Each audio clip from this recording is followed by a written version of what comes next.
Welcome to Push to Pass podcast with JP Murray, a discussion about business, racing, sports, and life. This podcast delivers insights on what makes businesses, teams, and people successful based on real-life business experiences. Following a career with America's largest associations, JP Murray founded the Murray Company, one of Washington, D.C.'s most successful consulting firms. The company was acquired successfully and enabled him to launch JP Murray Racing, a business development and sponsorship agency for auto racing teams. Here is JP. Hello and welcome to episode 46. Today's episode covers overcoming a common objection and a small business excuse that I want you to get out of your head. I hear this a lot. Oh, we're just a small business. This is an excuse often for a lack of rigor or execution or frankly mediocre performance, and I don't buy it. It's a bad excuse. Why? Because I've seen it to be actually the opposite case. Let me make the case for small businesses. They can be fantastic performers in every area. Accounting, HR, talent, sales, communications, and innovation. Why? Because you are nimble, you can act quickly, you can hire good people, you can give those people the resources that they need faster, and you have the ability to focus.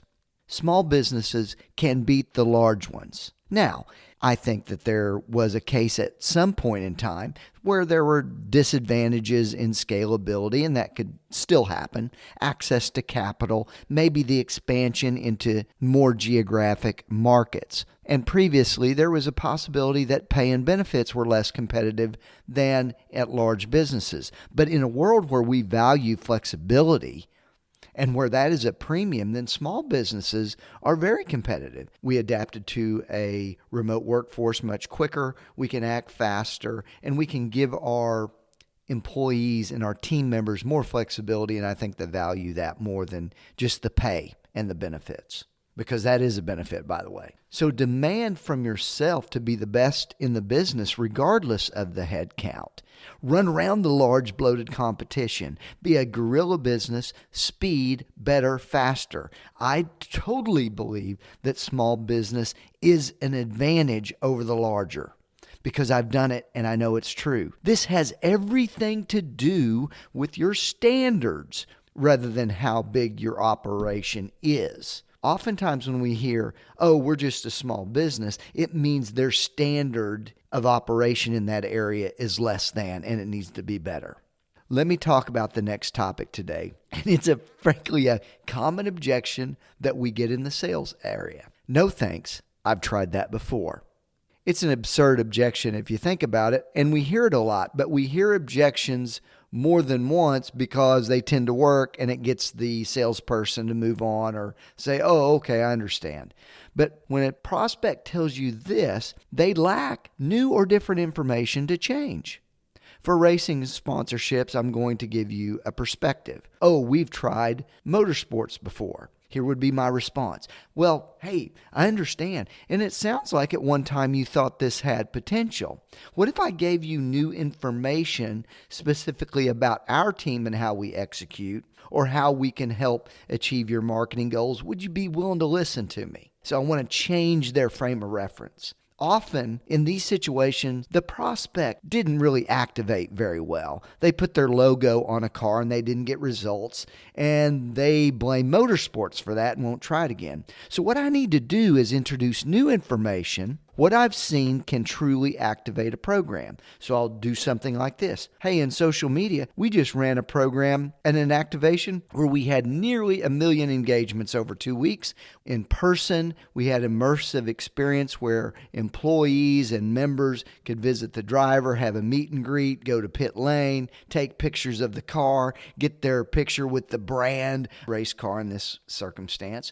In broadcast, we were able to project to millions of people, so that amplifies the brand. Also, we sell a couple thousand pieces of merchandise over a week's time. Something that you might forget about is you have all the intellectual property and pictures with the brand and the car that you can use forever, not just during race week.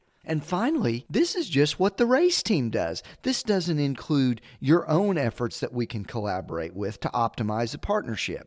See, what I'm demonstrating here is a marketing network rather than just a sponsorship and logo placement. And I'm going to do it across multiple platforms. So frankly, this hasn't anything to do about auto racing in particular. It's all about execution in a variety of different ways and getting you the results that you need.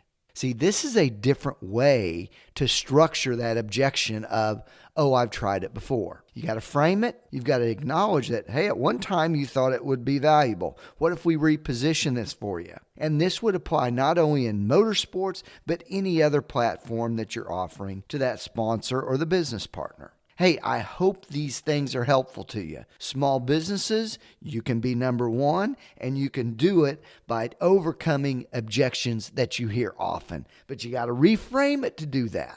Thank you for listening today. And I've got a special request. If you listen to this episode, can you repost it? Can you retweet it? Can you share it for me?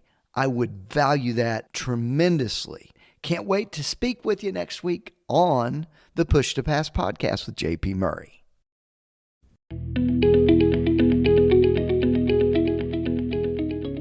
Thank you for listening to the Push to Pass podcast with JP Murray, a discussion about business, racing, sports, and life. If you would like to sponsor Push to Pass, send an email to jp@jpmurray.com. Follow JP on Twitter, LinkedIn, Facebook, and YouTube. His website is jpmurray.com. Until next time, push yourself to pass the competition. Thanks for listening.